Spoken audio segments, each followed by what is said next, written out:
हम कहते हैं कि y p of t है जो स्पेसिफिक सोल्यूशन, तो वो हम उसको एक पर्टिकुलर फॉर्म दे देते हैं, दैट इज हम उसे कहते हैं कि that is equal to y e of t कहते हैं हम उसको।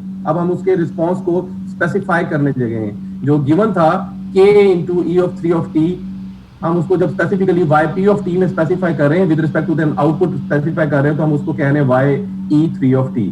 अब हम क्या करते हैं, उसके जो स्पेसिफिक सॉल्यूशन है, ये भी याद रखिएगा जब भी स्पेसिफिक सॉल्यूशन दे रहे होंगे आप उसकी इनपुट को देखते हुए y p of t पहले डिफाइन करेंगे। जब y p of t define कर दिया, अब आप इसमें x of t की ओरिजिनल वैल्यू पुट करें। जब आप x of t की ओरिजिनल वैल्यू पुट करेंगे और उसके गिवन सेट ऑफ इक्वेशन में, ये जो गिवन सेट ऑफ इक्वेशन में इसमें आप x of t की वैल्यू पुट करेंगे, तो आपके पास ये फॉर्म इस तरह बन जाएगी। अभी मैं आपको यहाँ पर सारा वो नजर आ रहा है। अब यहाँ पर ये स्टेप समझ आ गया, 2 स्टेप इन्वॉल्व हो रहे हैं।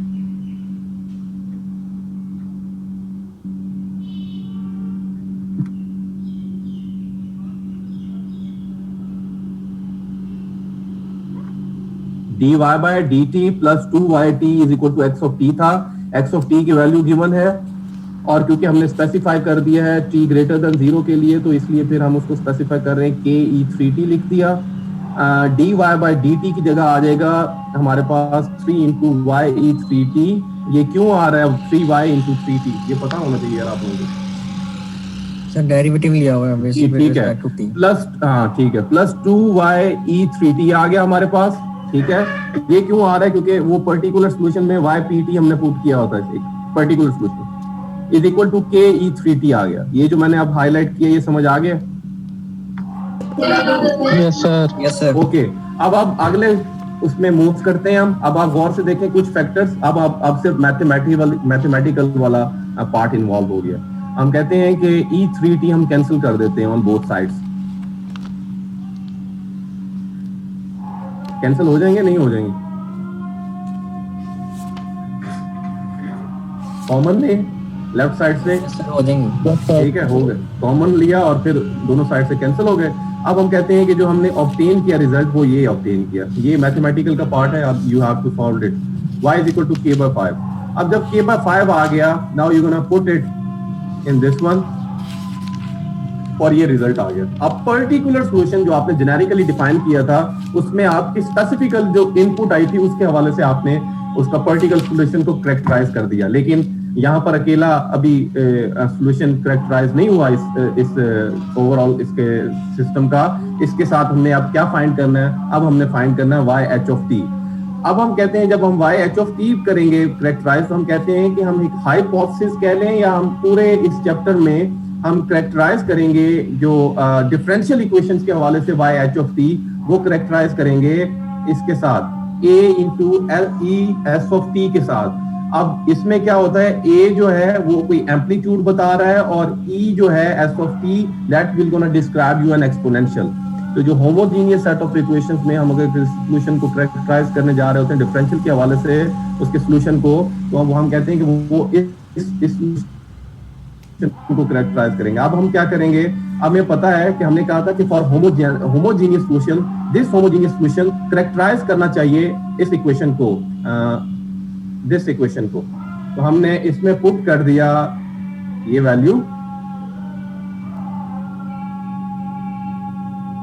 ये होमोजीनियस इक्वेशन के जो होमोजीनियस के सॉल्यूशन जो है उसको एक्चुअली सेटिस्फाई करना चाहिए इस जेनेरिक इक्वेशन को, यानी this one, according to our specified result. तो जब हमने इस पे पुट किया, वी गेट दिस रिजल्ट। जब हम इसको पुट करेंगे इस रिजल्ट के बाद, अब हम यहाँ पर देखें, हम दो फैक्टर्स आपस में कैंसिल हो जाएंगे फॉर एग्जांपल, और हमारे पास रिजल्ट आता है दिस वन। ये अगेन यू ने यूज मैथ, तो फिर हमारे पास रिजल्ट आता है जो इसमें याद रखिएगा कि अभी हम a की वैल्यू को नहीं देख रहे, लेकिन इसमें एक प्रॉब्लम, इसमें एक्चुअली इशू ये आएगा कि a को मैं अभी बताता हूँ व्हाट इज बेसिकली a, और इसको a को क्या देखना है आपने। अब हमारे पास ये रिजल्ट आ गया s is equal to -2 for solving that equation. जब आपके पास ये इक्वेशन रिजल्ट आ जाता है, अब आप क्या करते हैं, आपके पास दो रिस्पॉन्स आ गए, y p of t भी आ गया, y h of t भी आ गया। आपने दोनों को देखा, एस की वैल्यू आ गई, एस की वैल्यू आपने इसमें पुट कर दी, ए इंटू एस की वैल्यू आई है -2, तो वहां पुट की, और ओवरऑल जो आपके पास रिस्पॉन्स आ गया वो ये आ गया. So that's how you're going to find the solutions that going to be characterized with differential equations. अब इसमें एक चीज याद रखें, इनिशियल कंडीशंस जो हैं y of t की नॉट स्पेसिफाइड थी, तो हम ये कह सकते हैं कि हमारे पास अगर जहां पर कंडीशन सेटिस्फाई होंगी वहां पर आपके पास ये जो a वैल्यू जिसमें हमने करेक्टराइज किया है, एम्पलीट्यूड कहते हैं इसको, इसकी वैल्यू गिवन होनी चाहिए थी इनिशियल कंडीशन की, यहाँ पर गिवन नहीं है एग्जांपल में, तो हम कहते हैं कि इसका ओवरऑल हम इसके रिस्पांस को करेक्टराइज नहीं कर सकते. ओवरऑल रिस्पांस को करेक्टराइज करने के लिए भी ये इनिशियल कंडीशंस गिवन होनी चाहिए as far as causal LTI systems are concern. अच्छा, अब फिर हम कहते हैं कि ये एक प्रॉब्लम है, तो हम कहते हैं for causal LTI systems defined by linear constant coefficient differential equations the initial conditions जो होती हैं that will always gonna like this. अब मैं ये बताता हूँ कि ये क्यों इनिशियल कंडीशंस, आप इनिशियल कंडीशंस भी इसमें खुद डिफाइन करेंगे. उसकी वजह ये है कि हम डिफाइन कर रहे हैं कॉजल एलटीआई सिस्टम्स को. अब आप गौर से देखें, यहाँ पर अगर हम अपनी आउटपुट को इस तरह करेक्टराइज करें कि जो आउटपुट बन रही होगी, जो रिस्पॉन्स बन रहा होगा, कोई भी आपके पास डिफरेंशियल इक्वेशन आएगी, आप उसके सोल्यूशन को करेक्टराइज करने जा रहे होंगे इस मेथड से जो जिसके जरिए हमने सॉल्व किया है, तो उसका पहला स्टेप ये होगा कि जो आप उस डिफरेंशियल इक्वेशन को जिस वे में लिखेंगे वो इस वे में लिखेंगे कि जो आपके पास उसका रिजल्ट आ रहा होगा, यानी ये y0 जो पुट कर रहे हैं, बेसिकली आप लेफ्ट साइड ऐसे पुट करेंगे कि जो आउटपुट होगी वो इज इक्वल टू हो जाएगी present values plus the past values because of the causal LTI systems, and then you gonna define the initial condition. और इससे फिर हमें पता लग जाएगा कि इनिशियल कंडीशंस एट रेस्ट हैं, सिस्टम इनिशियल कंडीशन में एट रेस्ट पे है.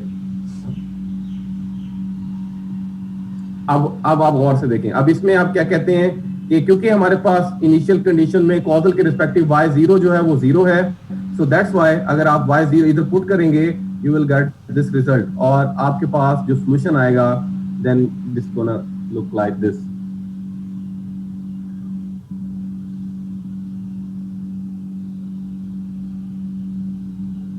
कोई क्वेश्चन इससे रिलेटेड? सर ये दूसरा ही है, मैंने ये समझ नहीं आया. एस की वैल्यू कहाँ लेनी है, कहाँ सर ऊपर कह रहे हैं सर स्लाइड्स. हाँ, सर ये यहाँ पर लिखे हैं this hold for s equal to -2. Sir ये s इक्वल टू -2 कैसे आई है? देखिए इसमें हम ये कर रहे हैं कि जो हमारे पास e into S of t है, इसमें आप देखें अगर मैं इसको कर दूं कैंसर, इसमें कर दूं इसको फॉर एग्जांपल जो मैं जनरल करेक्टराइज किया हुआ है इसको इज इक्वल टू 0 पुट किया हुआ है ना मैंने इसमें, तो इसमें इस पार्ट में आप क्या चीज कॉमन लेंगे और कौन सी वाली चीज फिर आप रखेंगे उसमें? सर e की पावर st कॉमन ले लेंगे हम. हाँ, e की पावर st इसलिए हम अलग, e की पावर st इसलिए खत्म हो जाएगी. आप अगली इक्वेशन एक सॉल्व करूंगा उसमें आप देखिएगा मैंने ये वाला जो कंपोनेंट होगा होमोजीनियस वाला, इसको इक्वल टू 0 पुट कर देंगे, जो कि साथ वाला कंपोनेंट आ रहा होगा उसको 0 नहीं पुट करेंगे. तो मैं एक और एग्जांपल सॉल्व कराता हूँ, उसमें आप देखिएगा, मैं एक नोट्स और शेयर करता हूँ, उसमें मैं एक सॉल्व कराता हूँ. ये दूसरे नोट्स आ गए हैं आपके पास या नहीं? नहीं आए सर. अच्छा चले नहीं आ रहे मेरे ना, एक एक्चुअली इसका पीडीएफ का इशू है.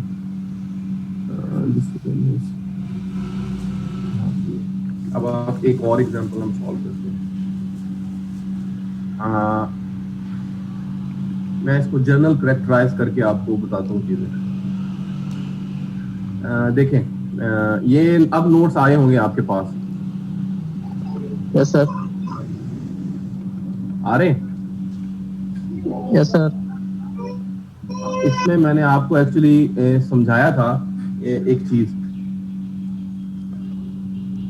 ये लास्ट लेक्चर से है, ये लास्ट लेक्चर में यहाँ तक पढ़ा था हमने एक्चुअली. अब आप इस चीज को, ये जो हाईलाइटेड है, इसको गौर से देखें.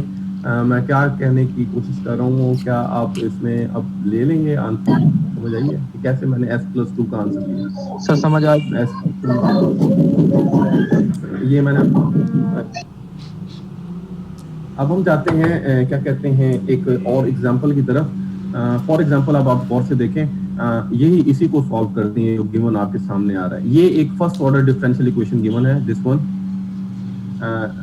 अब आपको पता है कि सॉल्यूशन किस किस स्टेप से लेना है। फर्स्ट वन ये है कि आपको पता है कि जो इसका सॉल्यूशन होगा वो करेक्टराइज कब होगा या स्पेसिफाई कब होगा। y ऑफ t इसका जो रिस्पॉन्स है वो कब स्पेसिफाई होगा, वो y p of t plus y h of t के साथ होगा, और where y h of t gonna specify will be the is the solution of that equation.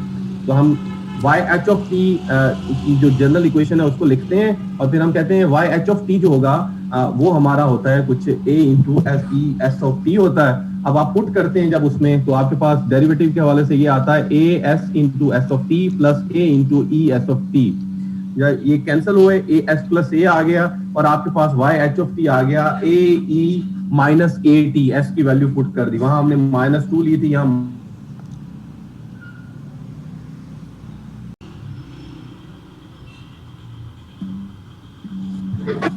About ये आ रहा है कि किस तरह हमने होमोजीनियस इस तरह जेनेरिक इक्वेशन में पुट करना है, और ये हमने जनरल एक first order differential equation characterise की हुई है। अब हम कहते हैं कि बेसिकली हमने अपने सॉल्यूशन को देखना कैसे है। हमने वैसे एग्जांपल सॉल्व कर लिया, लेकिन ये मैंने एग्जांपल पहले सॉल्व कराई है। वैसे ये पहले था पार्ट, पहले ये जनरल क्राइटेरिया, लेकिन मुझे ऐसा लगा कि एग्जांपल पहले समझ आएगी और फिर हम जनरल कैरेक्टराइज सॉल्यूशंस को ऐसे करेंगे। अब हम कहते हैं कि कोई ये x ऑफ t एक स्पेसिफिक इनपुट को देख रहे हैं, जिस तरह अभी हमें थोड़ी देर पहले हमारे पास k into E S of T थी इंटू यू ऑफ टी थी। तो एक इनपुट आ रही है किसी डिफरेंशियल इक्वेशन से रिलेटेड, जो और वो कोई सिस्टम जो है वो उस डिफरेंशियल इक्वेशन के रिलेटेड कैरेक्टराइज हुआ है। उसकी इनपुट जो है x of t is equal to k into u of t है। अब हमें पता है कि और उसका एक सॉल्यूशन भी गिवन है, जिस तरह पहले में एक गिवन था कि हम कहते हैं कि जो उसका एक सॉल्यूशन है that is basically this one, जो y e है जो ये है। लेकिन हम कहते हैं कि जो उसका ओवरऑल सॉल्यूशन या फैमिली ऑफ सॉल्यूशन बनेगा, या ओवरऑल उसका सिस्टम को जो हम करेक्टराइज कर पाएंगे, वो एक पर्टिकुलर सॉल्यूशन के रिस्पेक्टिव नहीं कर पाएंगे, बल्कि हम उसे particular solution plus the homogeneous solution के सूरत में ही करेक्टराइज कर सकते हैं। तो हमने ये पार्ट किया था कि y ऑफ t जो होगा ओवरऑल जो सॉल्यूशन या फैमिली ऑफ सॉल्यूशन जो है या रिस्पांस जो है वो करेक्टराइज होगा particular solution y1 of t, वहां पर y p ऑफ t लिखा हुआ था, यहाँ y1 ऑफ t लिखा हुआ है, plus y h of t हुआ है। अब हमारे पास दोनों यहाँ पर है जेनेरिक वे में। y1 ऑफ t हमने कोई एज्यूम किया हुआ है वो सॉल्यूशन को, वो हमने कहा हुआ है k a 1 e t u of t आया है, plus a into e a of t हमने मेंशन किया हुआ है। इसके बाद जब हम इन दोनों सॉल्यूशन फाइंड कर लेंगे, then we have to define the initial conditions, और हम कहते हैं कि इनिशियल कंडीशन इस सूरत में डिफाइन होते हैं कि जब हमारे पास सिस्टम एट रेस्ट हो। तो फिर हमने लास्ट में एग्जांपल में देखा, you can solve the example again, और उसमें हमने देखा कि हमारे पास क्या कंडीशन होगी। मैं अब उसको दोबारा करता हूँ कि क्या कंडीशन होगी कि जब हमारे पास इनिशियल कंडीशन डिफाइन होगी। तो हमने उस सूरत में जब इनिशियल कंडीशन डिफाइन की, तो फिर हमने अपने सॉल्यूशन को मैं वो दोबारा वो एग्जांपल सॉल्व करता हूँ और सॉरी।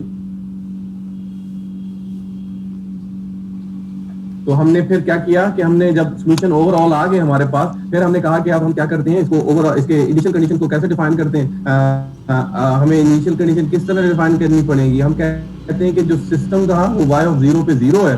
तो जब हमने y0 फाइंड किया, ये यहाँ पर तो फिर हमारे पास आया कि जब आप t को ऑब्वियसली 0 पुट करेंगे क्योंकि कंटिन्यूअस टाइम है, तो जब यहाँ पर अगर आपको y0 चाहिए होगा तो obviously you put yt with respect to y0। जब y0 पुट करेंगे तो आपके पास रिजल्ट आएगा ये। तो यहाँ से आप a वैल्यू फाइंड करेंगे, और a जब वैल्यू फाइंड करेंगे तो आपके पास a की वैल्यू आई -k/5, वो ओवरऑल इक्वेशन में पुट करेंगे y ऑफ t में।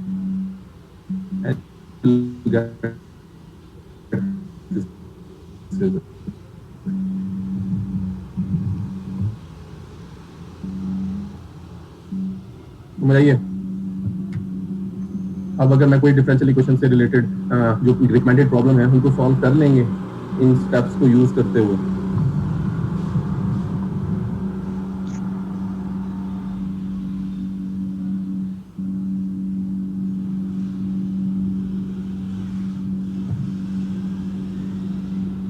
जल्दी करें बेटा, मैंने आगे पढ़ाना है और भी, जल्दी बताएं। चलें। मैं मूव करता हूं। अब हम आते हैं अच्छा ये प्रोसेस था डिफरेंशियल इक्वेशंस को देखने का, जब जो कोई सिस्टम डिफरेंशियल इक्वेशन से रिलेटेड हुआ होगा ना। अब हम कहते हैं कि जब हम डिस्क्रीट सेट ऑफ टाइम की बात करेंगे तो फिर linear constant coefficient difference equations को हम कैसे सॉल्व करेंगे, वो क्या कह रही होंगी, ये हमने पहले पढ़ लिया है कि linear constant coefficient difference equation हम अब उस सूरत में पढ़ रहे हैं कि जब वो कोई डिफरेंस इक्वेशन जो कि लीनियर कांस्टेंट कोएफिशिएंट होगी वो करेक्टराइज हुई है या वो शो कर रही है हमारे कॉजल एलटीआई सिस्टम्स को। तो फिर हम कहते हैं कि वो किस टाइप की होती है, जो nth ऑर्डर जर्नल जेनेरिक या जो हमारे पास डिफरेंस इक्वेशन होती है वो होती है कुछ इस तरह की। ये अगेन इसकी सेम डिस्क्रिप्शन है कि ये जो अगर हम इस फार्मूले को देखें, इस एक्सप्रेशन को देखें तो ये कह रही है कि जो दिस इक्वेशन टेल्स अस कि जो आउटपुट है वो डिलेस का लीनियर कॉम्बिनेशन है। यहाँ पर ये चीज याद रखिएगा, आउटपुट जो है वो डिलेस का लीनियर कॉम्बिनेशन है multiplied with the linear constant और that is equal to the delayed output inputs multiplied by the linear constant coefficient. ठीक है, अब हम आते हैं इसके सॉल्यूशंस की तरफ।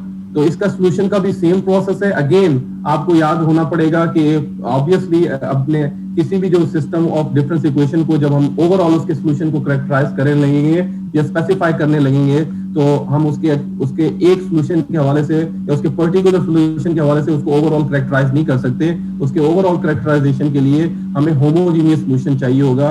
अगर और होमोजीनियस सॉल्यूशन उसके पर्टिकुलर सॉल्यूशन के साथ ऐड अप होके उसको ओवरऑल उसके रिस्पांस को करेक्टराइज कर रहा होगा। और फिर जो होमोजीनियस डिफरेंस इक्वेशन होता है या जो सॉल्यूशन होता है उसको सेटिस्फाई करनी चाहिए, जैसे उसमें वहां पर एक डिफरेंशियल इक्वेशन दी हुई थी with respect to continuous time. तो इस केस में आपके पास एक डिफरेंस इक्वेशन दी हुई है यहाँ पर ये। अब हम कहते हैं कि अब फिर ओवरऑल सॉल्यूशन या रिस्पांस किस तरह होगा। y ऑफ n जो होगा क्योंकि डिस्क्रीट सेट ऑफ टाइम है, that will B y h of n plus y p of n। y p of n is the particular solution and y h of n is the homogeneous solution. अब हम आते हैं इसकी एक example की तरफ। और एक और चीज कि इसमें भी हम इनिशियल कंडीशन डिफाइन करेंगे और क्योंकि हम कॉजल एलटीआई सिस्टम्स को डिस्क्राइब कर रहे हैं तो जब हम इनिशियल कंडीशन को डिफाइन करेंगे तो हम कहेंगे सिस्टम एट रेस्ट है, यानी for zero input output is zero. तो हम कहते हैं कि जो ओवरऑल इसका करेक्टराइज होगा that will gonna be characterise like this is the last line there. खैर मैं ये बाद में बता दूं। x of n is equal to 0 for n less than n naught है और ये कह रहा है कि y ऑफ n भी 0 होनी चाहिए for n less than n naught होना चाहिए।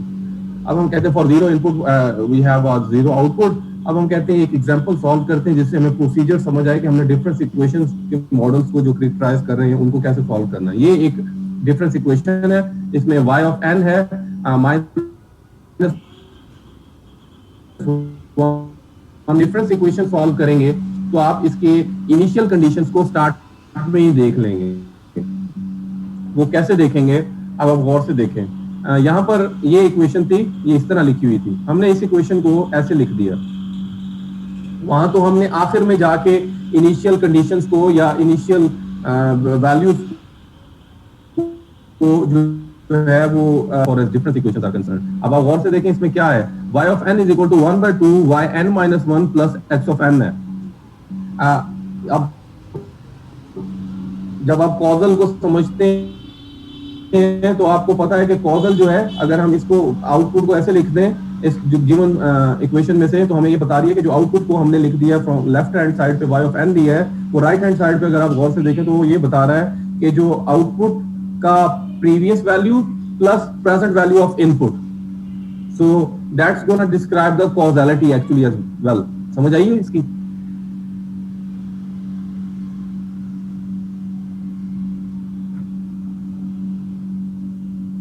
Yes sir. ठीक है, अब हम कहते हैं कि अच्छा हमें इसके लिए क्या चाहिए होगा, इसके पर्टिकुलर सॉल्यूशन के लिए हम कहते हैं कि we need the previous solution of the output y n minus 1 is the previous solution और current value of the input चाहिए। तो हम कहते हैं कि हमारे पास जो इनिशियल रेस्ट या इनपुट की जो कंडीशन है वो इनपुट जो है वो कुछ ये है, स्केल्ड हुई है impulse k into impulse of n है। तो हम कहते हैं कि क्योंकि इनिशियल कंडीशंस हमारे पास ये कॉजल सिस्टम है तो हम कहते हैं कि x ऑफ n जो है वो 0 है इनपुट 0 है फॉर n लेस देन और इक्वल टू -1।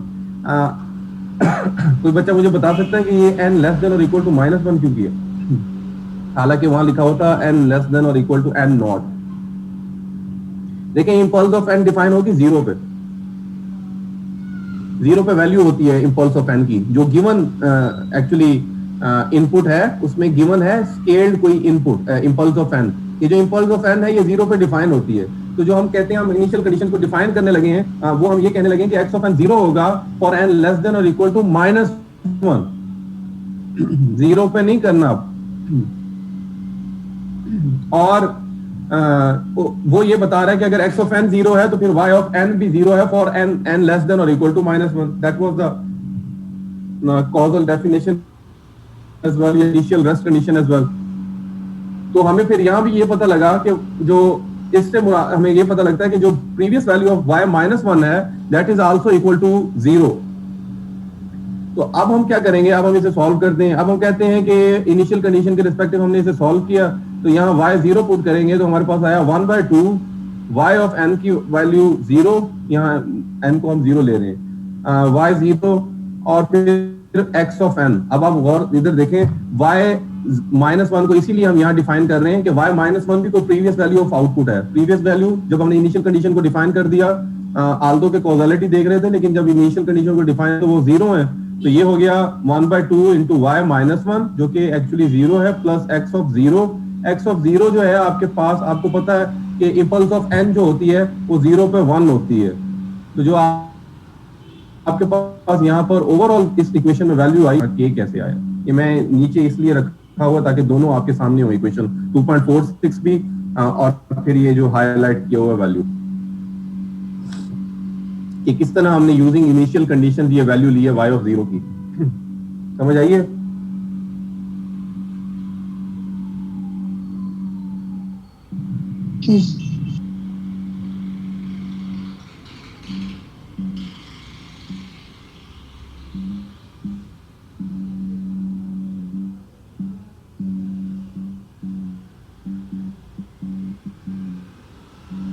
कि ये किस तरह की वैल्यू आ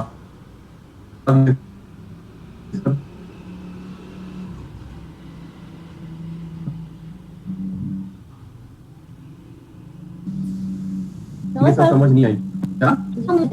क्या आ रहा है?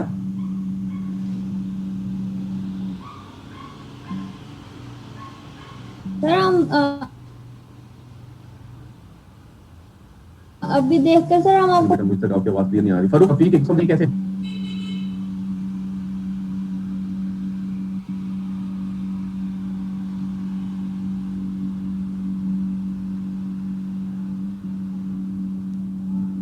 सर इसके अंदर हम हर दफा n की वैल्यू 0 ही पुट करेंगे। एक मिनट बेटा, आप एक मिनट रोकिएगा। मैं उसको मैंने एक बच्चे से पूछा था, मुझे वो बच्चा भी भूल गया है। फरूक रफीक से पूछा था सर। हाँ बेटा, फरूक रफीक आपको समझ आई है के कैसे आया? तल्हा आकर बच्चा बैठा हुआ है, वो बताएगा के की वैल्यू कैसे आई, ये पता लगा बेटा? Yes sir. ये ऊपर मुझे कमरा।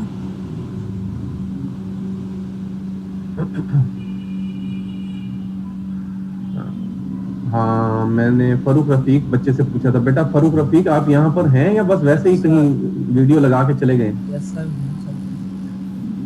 अच्छा आप हैं। आपको समझ आइए कि कैसे आया है?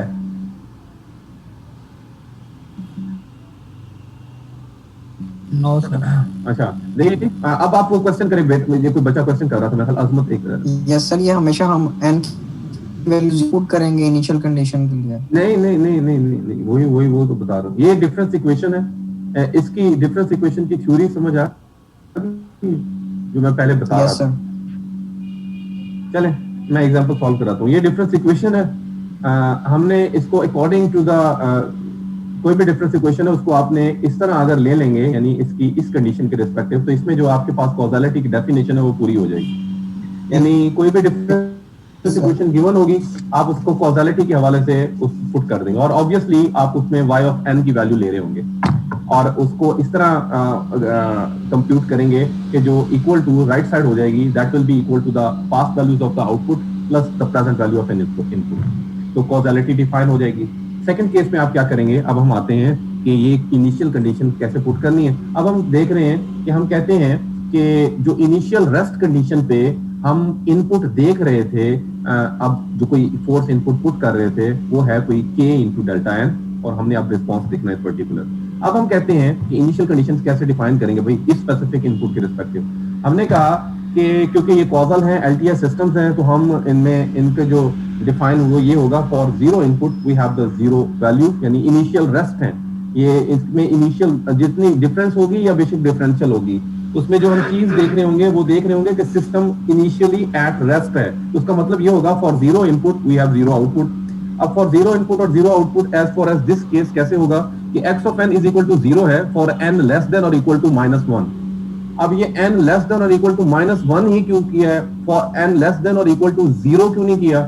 इसकी वजह ये है कि जिस इनपुट को हम देखना चाह रहे हैं, जो इनपुट हम इज्यूम कर रहे हैं अभी जिस पे हम रिजल्ट देखने जा रहे हैं, वो है k डेल्टा n, और डेल्टा n हमें ये बता रहा है कि हम इसको जीरो नहीं कर सकते हैं n को। उसकी वजह ये है कि जो अब हम इनपुट देख रहे हैं वो जीरो पर देखना है, और वो डिफाइन ही जीरो पे हो रही है। डेल्टा n जीरो पे डिफाइन होता है 1, तो इसलिए n लेस देन -1 किया। हो सकता है अगर यहां आ जाता k delta n plus 1 for example, तो n -1 आ जाता, तो फिर हम कह रहे होते हैं कि ये जो हमारे पास है क्या कहते हैं initial condition x of n 0 है फॉर n लेस देन और इक्वल टू 0। अजमत समझ आइए बेटा?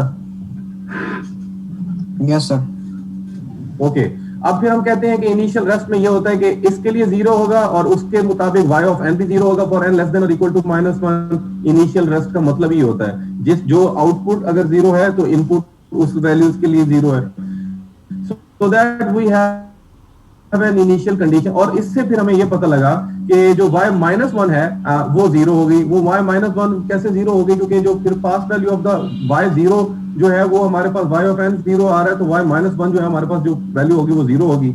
अब जी वो 0 हो रही है हमारे पास, तो फिर हमने वो ये y -1 ही क्यों निकाला है? क्योंकि हमें पता है कि अब हमने जो जा रहे हैं हमने अपने वैल्यू को देखना है n 0 के रिस्पेक्टिव। तो जब हम पुट करेंगे तो यहाँ पर ये n -1 जो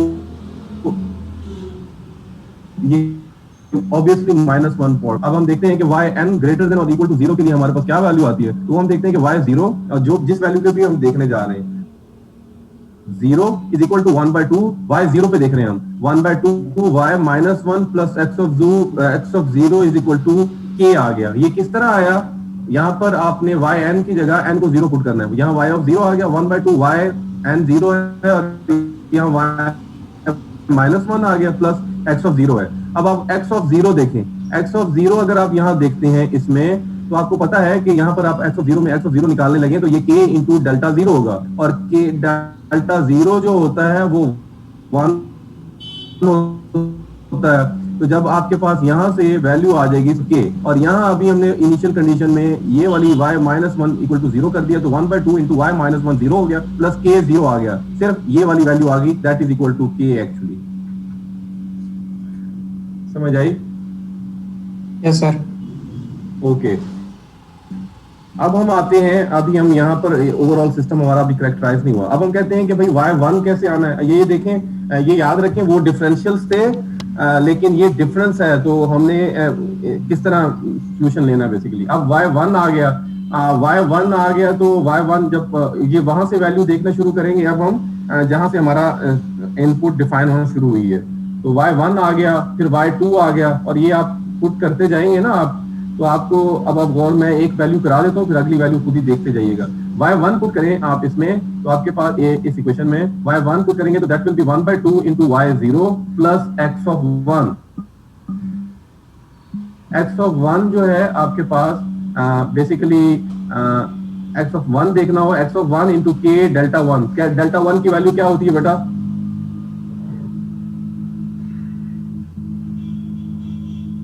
0। डेल्टा हमेशा जो फंक्शन है, हाँ 1 नहीं होगी सर? नहीं बेटा, डेल्टा 1 पे डिफाइन होता है, डेल्टा हमेशा 0 पे डिफाइन होता है। नहीं तो 0 हो गया, ये वाला पार्ट यहाँ x1 0 हो गया, ये पार्ट 0, जैसे प्रीवियसली यहाँ से k आ रहा था, अब ये 0 हो गया। लेकिन हमें ये पता है कि ये जो प्रीवियस n-1 था, ये अब yn1 पुट किया तो ये y0 है, तो यहाँ पर y0 की वैल्यू पुट करो, वो आई थी k, तो जो रिजल्ट ओवर ठीक है, उसकी प्रीवियस वैल्यू पुट कर दिया। हाँ, ठीक हो गया। अब आप जाए y2 पे, वहां की उसकी प्रीवियस वैल्यू पुट करेंगे, रिजल्ट ये आया। तो जब आप yn तक करेक्टराइज कर रहे हैं, क्योंकि ये डिफरेंस से है, तो आप इसको करेक्टराइज कर देंगे इसके सॉल्यूशन को ऐसे, ठीक है। अब हम कहते हैं एक और चीज, अब हम कहते हैं कि LTI का जो सिस्टम होता है वो कंप्लीटली करेक्टराइज होता है इंपल्स रिस्पांस के हवाले से। तो हम कहते हैं कि अगर हम k को 1 ले लें, यानी इसको इसमें ये जो हमने सॉल्यूशन करेक्टराइज किया है, इसका जनरल सॉल्यूशन जो ओवरऑल निकाला है, उसमें हम कहते हैं कि अगर हम इसको करेक्टराइज करते हैं, इसे देखिए हमने इसके सॉल्यूशन को किस तरह करेक्टराइज किया। यहाँ आप n को डिफरेंट वैल्यू पुट करें, जो जो सॉल्यूशन आपने निकाले वही आते जा रहे हैं, ठीक है। अब जब हम करेक्टराइज करते हैं और सपोज करते हैं कि k इज इक्वल टू 1 है, तो जो इसका इंपल्स रिस्पांस डिफाइन हो जाएगा, यानी आउटपुट जो फिर डिफाइन हो जाएगी, वो कुछ इस तरह करेक्टराइज हो जाएगा। u ऑफ n भी 1 होता है ना बेटा, किसी भी सिस्टम के लिए जो उसकी वैल्यू होती है वो 1 है। तो यहाँ k को अगर हम वैल्यू 1 दे रहे हैं, तो हम we can put u of n as well here. So that's how we're going to characterize the difference equations. तो ये दो एग्जांपल है, थोड़ा सा प्रोसेस डिफरेंट है कि किस तरह इनिशियल कंडीशंस को देखना है, किस तरह डिफरेंशियल इक्वेशन में होमोजेनियस सॉल्यूशंस को देखना है, इसको ओवरऑल किस तरह सॉल्व करना है, और फिर इनको कैरेक्टराइज कैसे करना है। ये दो प्रोसीजर है, इसकी एग्जांपल जो होंगी रिकमेंडेड वो मैंने अपलोड कर दी है ओपन कोर्सवेयर पे, वो सॉल्व करनी पड़ेंगी आपको, वहां से सॉल्व कीजिएगा। और वहां अगर कुछ इश्यू आ रहा होगा तो वो फिर नेक्स्ट क्लास में मेरे पास ले आइएगा, पहले ही मंडे को ही ले आइएगा, क्योंकि मंगल को जब वेडनेसडे को हमारा अगला लेक्चर होगा तो मैं और टॉपिक पढ़ाऊंगा। और यहाँ तक कि हमारा सेकंड चैप्टर एंड हो गया है। सेकंड चैप्टर में जो प्रैक्टिस करनी है आपने चीजें, वो जो recommended problems plus any assignment जो मैंने आपको दिया। असाइनमेंट मेरा ख्याल है मैंने सेकंड चैप्टर से 2.6 टू 2.10 कॉन्वोल्यूशन के क्वेश्चन 2.9 तक, 2.9 तो इस हवाले से आप 2.9 तक 2.9 तक ये 2.10 तक 2.6 से 2.9 मैथमेटिकल तो सूरत में कहाँ तक कि अगर कुछ ना भी करे तो उसकी पेपर की तैयारी तो हो जाए, वहां से अगर कोई क्वेश्चन आ नहीं, आपने कहा था ना कि जब तक आप लोग लैब के अंदर मैटलैब परफॉर्म नहीं करते, वो इसवी इससे पहले वो मैथमेटिकल करने और फिर उसके बाद उसको मैटलैब पे परफॉर्म करना। ठीक हो गया बेटा, इसको प्रैक्टिस कीजिएगा। इसके रिकमेंडेड प्रॉब्लम्स जो है वो मैंने अपलोड कर दिए ओपन कोर्सवेयर पे, उसको देख लीजिएगा, ठीक है। और यहाँ तक कि अब आपके पास में सिंगुलैरिटी फंक्शंस के हवाले से एक टॉपिक है, उसको नहीं देखना, वो अगर हमें कहीं जरूरत आगे पड़ेगी सिंगुलैरिटी फंक्शंस वगैरह की तो हम उसको बाद में देखेंगे। अब हम यहाँ करेंगे और उसके बाद हम फिर नेक्स्ट वीक की तीसरा चैप्टर स्टार्ट करेंगे। अगर आपका कोई क्वेश्चन हुआ तो सोमवार और मंगल को मेरे पास ले आइएगा रिकमेंडेड प्रॉब्लम्स में से। समझ आ गई? Okay sir. ये नोट्स जो हैं ये भी अपलोडेड हैं। मैंने जो लास्ट लेक्चर के आपके साथ नोट्स कह रहा था, हैंड रिटन एक चीज, वो चीजें कराई थी 2-3 लेक्चर पहले, वो भी नोट्स अपलोड कर दिए। प्लीज ओपन कोर्सवेयर को देखते जाएं और इसकी तैयारी शुरू करते जाएं। ठीक हो गया? Yes sir. ओके बेटा, ठीक है। अल्लाह हाफिज। अल्लाह हाफिज।